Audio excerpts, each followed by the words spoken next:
JJ Benítez, Sábana Santa o Manto de Turín.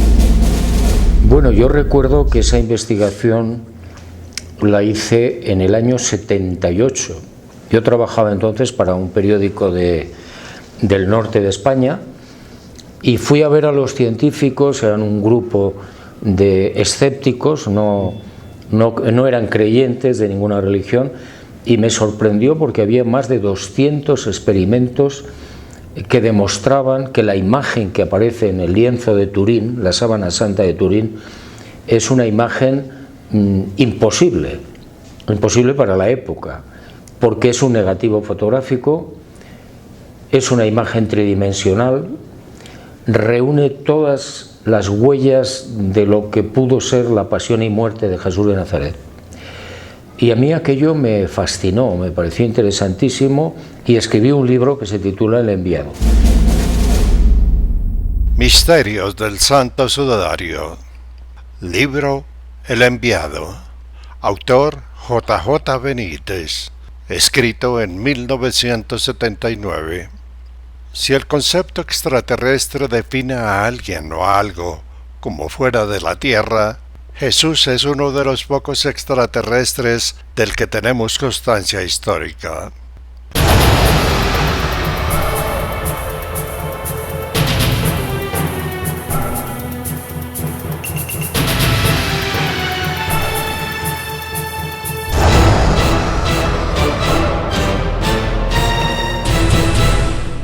Cordial saludo.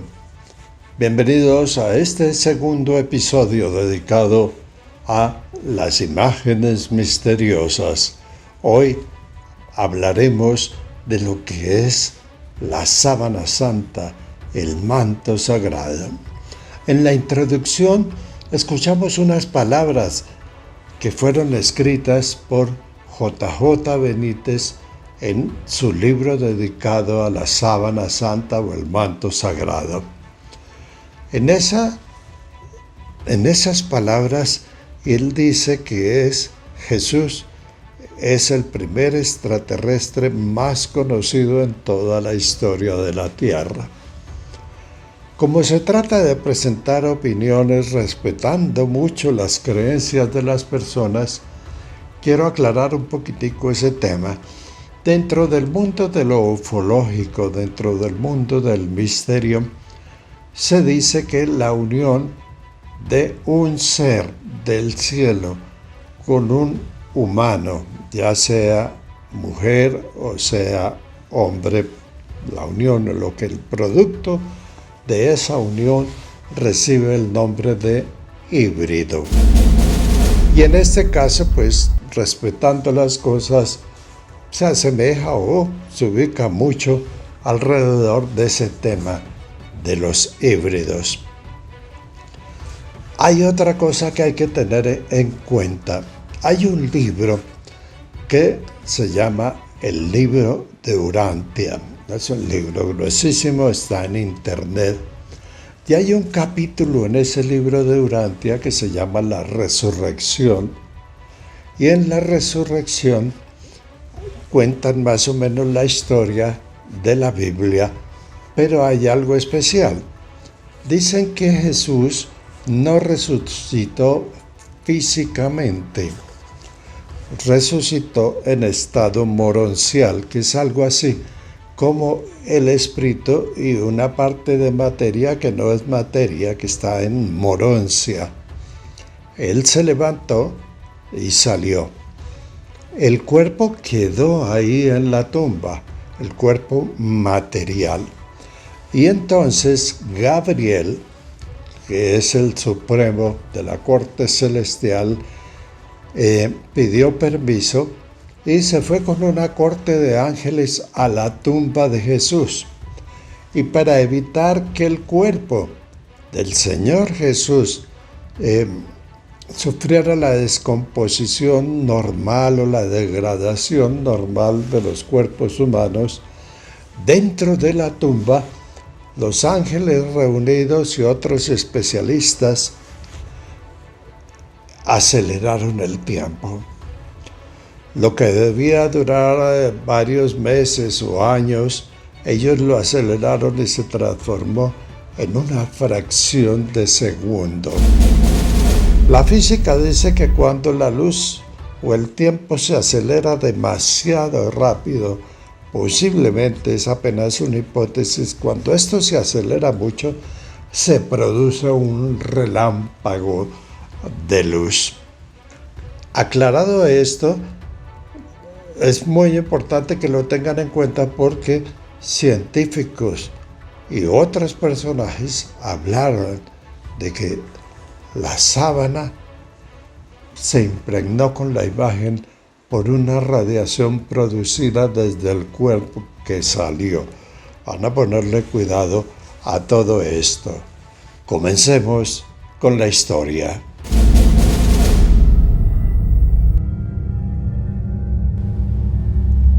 Es sabido que la Biblia, además de lo divino, es una fuente de información histórica, y la Biblia es el documento más antiguo que habla de la existencia de la sábana de Jesús en el Nuevo Testamento. Los evangelistas en sus relatos refieren en síntesis la siguiente historia. José de Arimatea solicitó a Pilatos el cuerpo del maestro y éste le fue concedido. Luego, José de Arimatea tomó el cuerpo, lo envolvió en una sábana de lino y lo colocó en un sepulcro nuevo.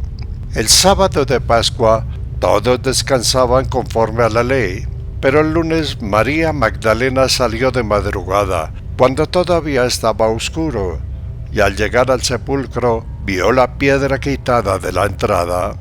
Magdalena corrió y le contó al apóstol Pedro, y él y otro discípulo fueron a ver.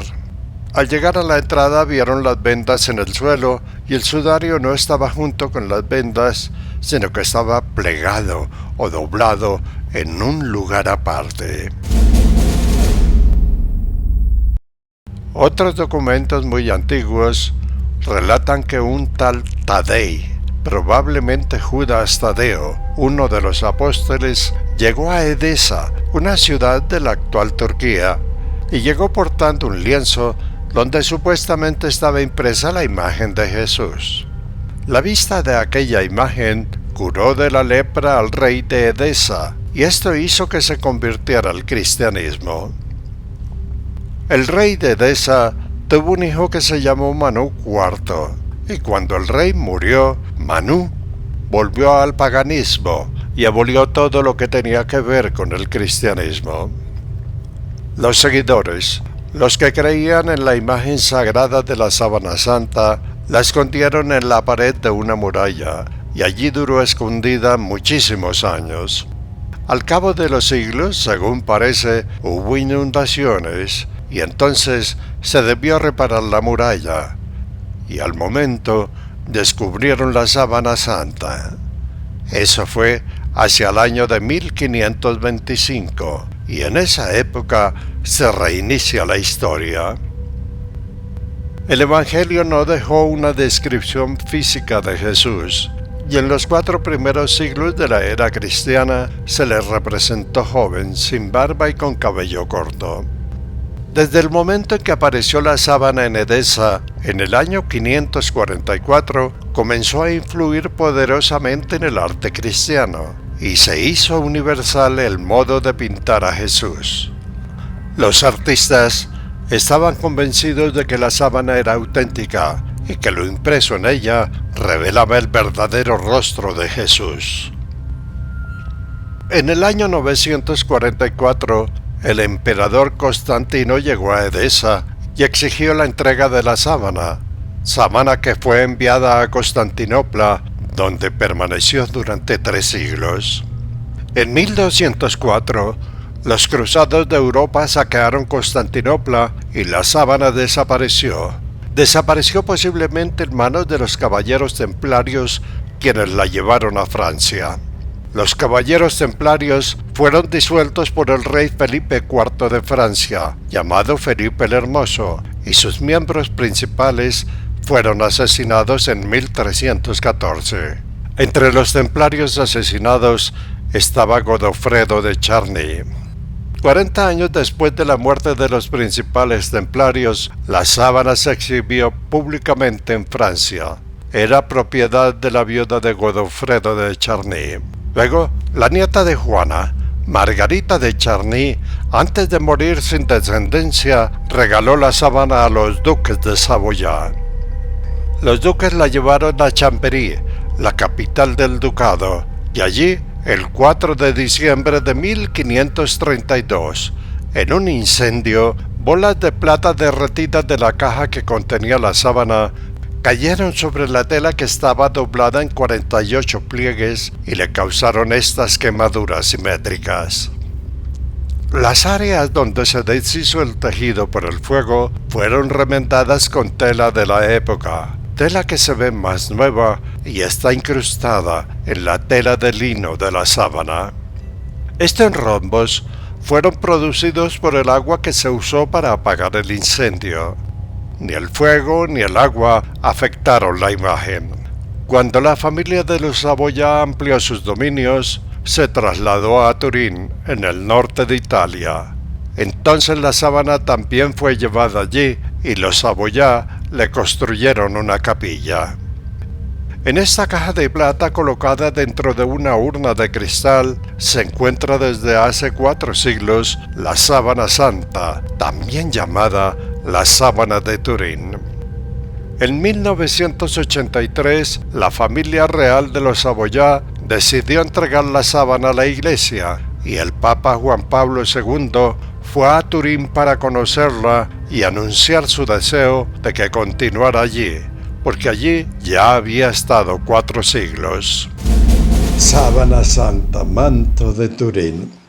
Los estudios alrededor de esta tela tan grande, en donde aparece la figura de un hombre, que no se determina si es Jesús, y eso lo vamos a ir viendo a lo largo de este episodio, incluyeron científicos de varias especialidades. Y hubo uno de ellos que sabía de palinología, o sea, tenía conocimientos muy exactos de lo que es el polen. Continuemos.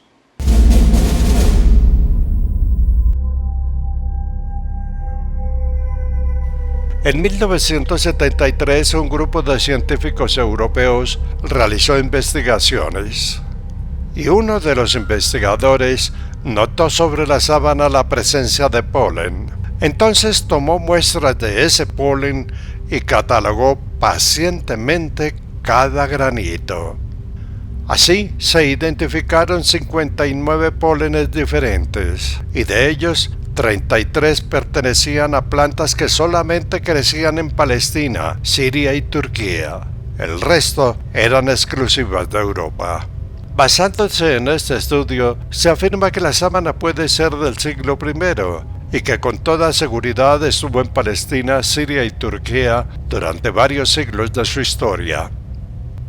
Estudiando la tela, se comprobó que su trama era del tipo espina de pescado, un tejido que fue muy común en el Oriente hacia el siglo I. En la tela se descubrieron también trazas de algodón. Era como si el lino hubiera sido tejido en el mismo telar donde se había tejido algodón. Como esta planta no se cultivó en Europa sino hasta el siglo XIV, y sí se cultivó en todo el Oriente, unos estiman que es un descubrimiento a favor de la antigüedad de la procedencia del lienzo. Otros dicen que son hilos derivados de las reparaciones hechas al lino quemado en el incendio de 1532. Muchas cosas se dicen alrededor del manto sagrado, se dijeron en el pasado hace 30, 40 años y se siguen diciendo ahora. Hay misterios que la gente no entiende. Una gran mayoría de las personas, no muchas, dicen que eso fue pintado, eso fue hecho. Y hay algo especial que lo veremos en carbono 14, las pruebas de carbono 14 que hicieron para determinar la edad del manto. JJ Benítez, que estuvo allá presente, nos habló algo sobre el polen.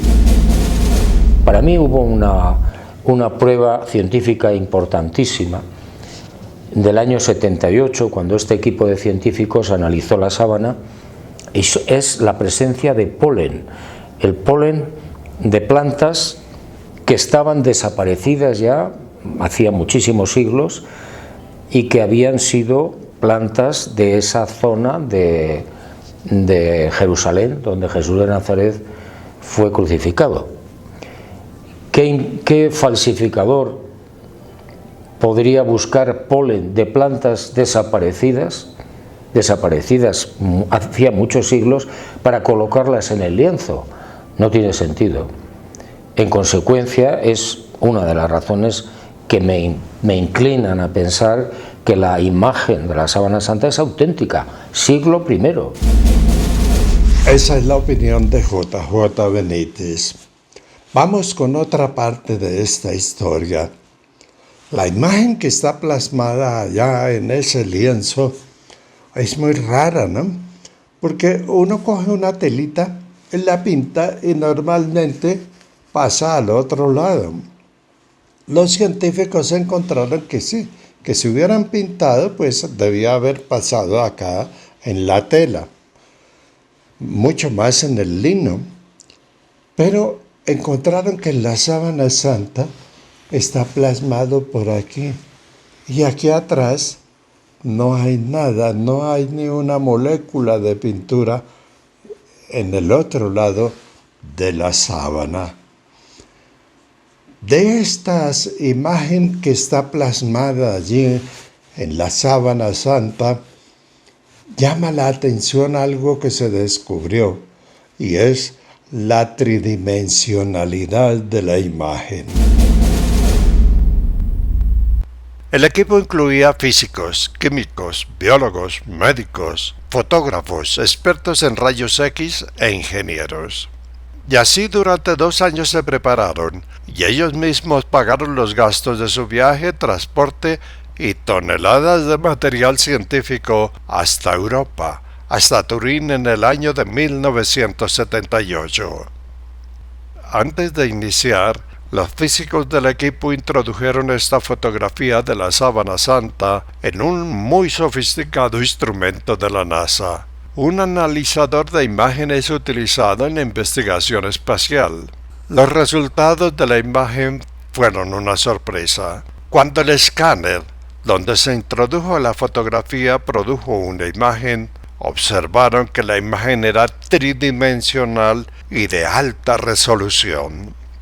Con los datos dados por el computador, mediante la relación de distancia de la tela al cuerpo y la intensidad de los trazos, los científicos pudieron elaborar un modelo tridimensional, un modelo que revelaba el aspecto del hombre muerto debajo de la sábana. En la fotografía, analizando el rostro con sus párpados cerrados, apareció la imagen de 2 objetos cilíndricos y planos. Consultando con los arqueólogos, se llegó a la conclusión de que eran monedas como las que los judíos utilizaban para cerrar los párpados de los muertos. Expertos en numismática, con la ayuda de un microscopio, identificaron una moneda extraña que, según la historia, hizo acuñar Poncio Pilato alrededor del año 30 después del nacimiento de Cristo. Analizando, los investigadores descubrieron también que la imagen era en realidad un negativo tridimensional, un negativo cuya técnica para hacerlo sobre una tela no había sido descubierta.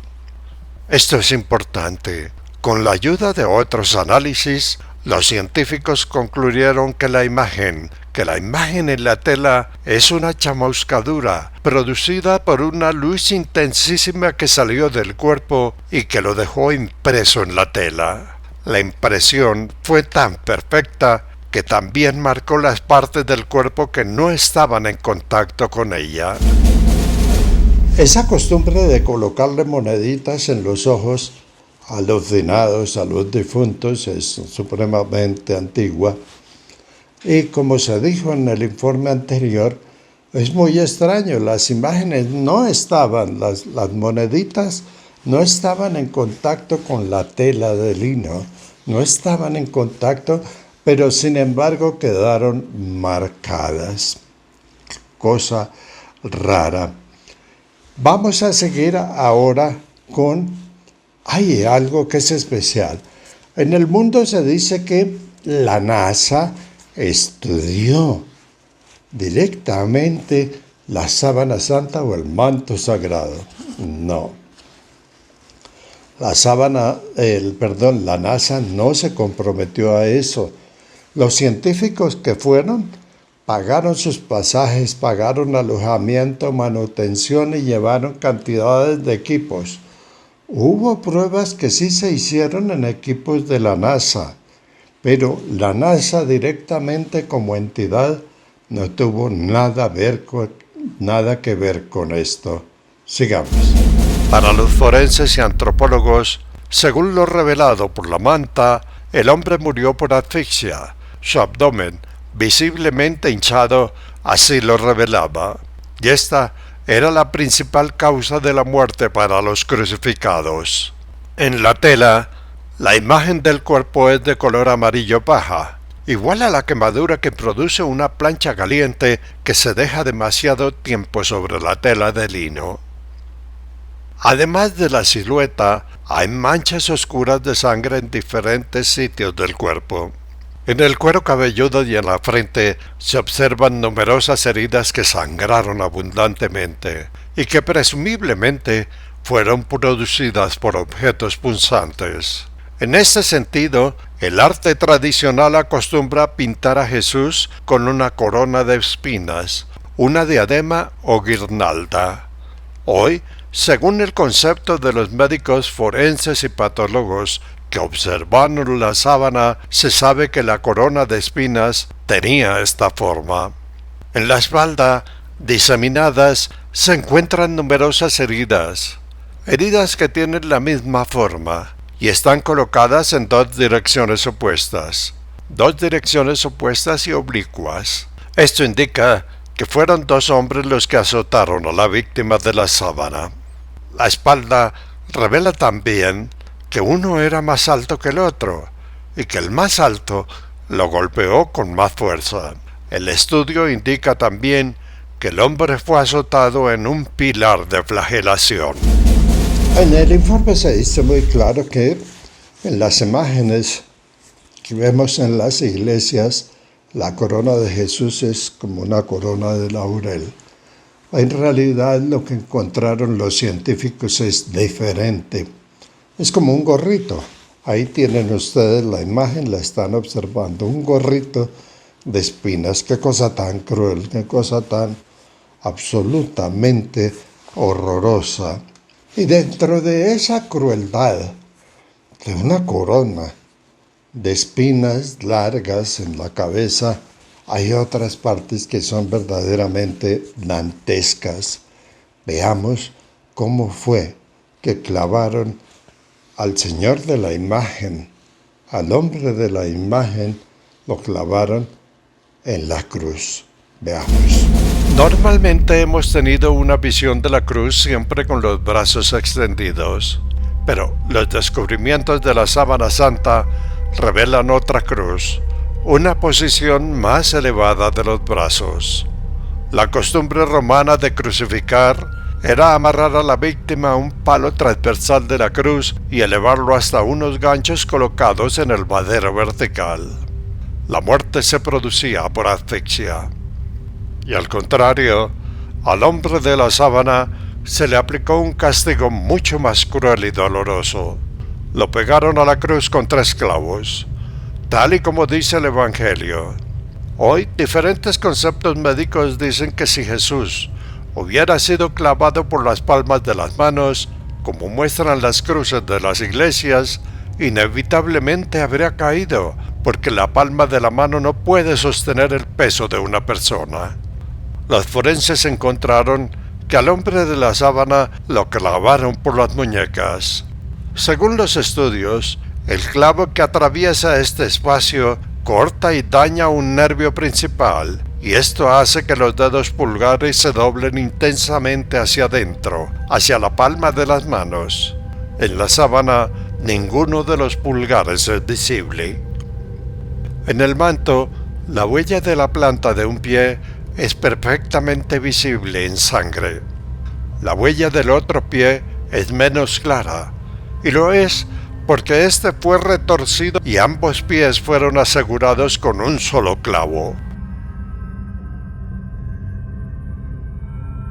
En el sudario, la herida en el costado es perfectamente compatible con la que produce una lanza romana. De esa herida salió una hemorragia abundante, lo que indica que la lanza o el objeto cortante perforó la aurícula derecha del corazón y que el hombre estaba muerto cuando esto sucedió. En el manto, las manchas claras al lado de la sangre pudieron determinar los científicos que corresponden al suero, y su presencia indica que el hombre había muerto hacía ya varias horas. De estas manchas, al ser acostado en la sábana, la sangre aún presente en el cuerpo fluyó lentamente hacia la espalda y la cintura. Lo de los clavos es aterrador. Y si uno se imagina eso, debió ser muy cruel porque le clavaron los pies con un solo clavo. Eso pega, según los forenses y los médicos, en un nervio muy importante. Y es supremamente doloroso tocar ese nervio y el cuerpo se descargó sobre ese clavo, de tal manera que levantarse para tomar aire, porque se estaba asfixiando, debió ser un proceso supremamente terrible y supremamente doloroso. Pasemos ahora a una prueba que alarmó al mundo que se hizo, carbono 14.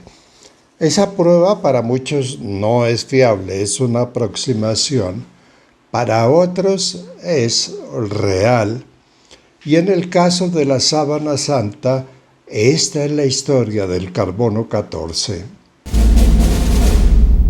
El carbono 14 es uno de los sistemas de datación más utilizados por la arqueología, y así, con muestras de la sábana y en equipos muy sofisticados, se estableció que ella podría tener una antigüedad ubicada entre 1270 y 1340. Los datos, las fechas dadas, alarmaron a todos. La sábana había sido hecha más de 1000 años después de la muerte de Jesús. Al recibir los datos, más del 90% de los investigadores rechazaron tajantemente esa fecha. Rechazaron la fecha dada por el carbono 14, asegurando que por su estudio y la tridimensionalidad de la sábana, el resultado del carbono 14 era inaceptable. La imagen es un negativo de más de 4 metros de largo, y ninguno de estos expertos pudo adivinar cómo se formó esa imagen. Las discusiones sobre la fecha que tiene la sábana santa, cuándo fue hecha, en qué siglo se formó, continuarán mucho tiempo. J.J. Benítez estuvo presente en todo ese proceso y así lo narra en su libro. Un libro especial, se lo recomiendo. Y sobre ese tema del carbono 14, él nos cuenta algo. Bueno, efectivamente, años después hicieron un análisis por carbono 14 de una parte del lienzo y dijeron que era del siglo XIII-XIV. Lo que no dijeron en su momento es que esas pequeñas tiras donde hicieron el análisis de carbono 14 eran unas tiras que habían sido cosidas al lienzo porque había habido un incendio y las monjas cosieron la parte que había sido que se había deteriorado, cosieron unas tiras de tejido que sí eran del siglo XIII y del siglo XIV, pero eso no significa que la imagen, o sea, el lino donde está la imagen, sean del siglo XIII o XIV, son del siglo I.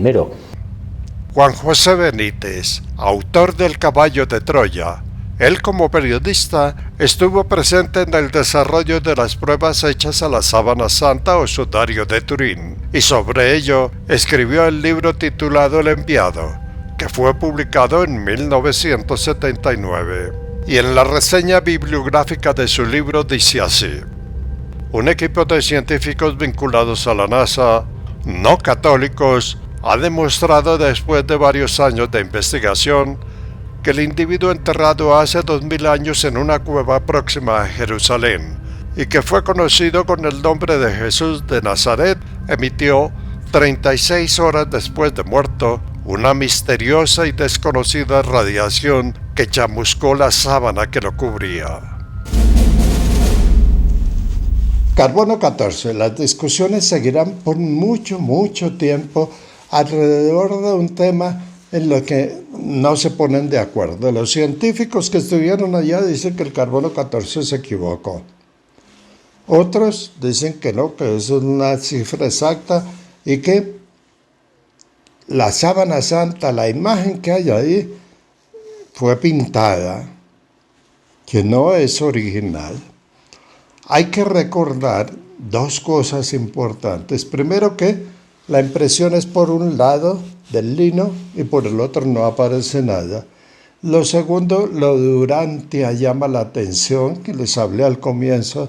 Se reunieron los ángeles, aceleraron el tiempo para evitar la descomposición terrestre del cuerpo de Jesús y al acelerar el tiempo, transformarlo casi en una milésima de segundo, según la física, es solo teoría, debió producirse un relámpago. Y ese relámpago es el que se supone, según dijeron los científicos, que se supone debió marcar la figura del hombre impreso en la sábana santa.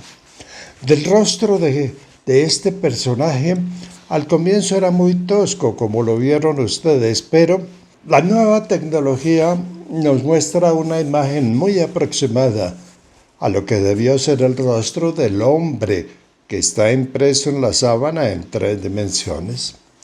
Se han logrado muchos avances con estas nuevas tecnologías.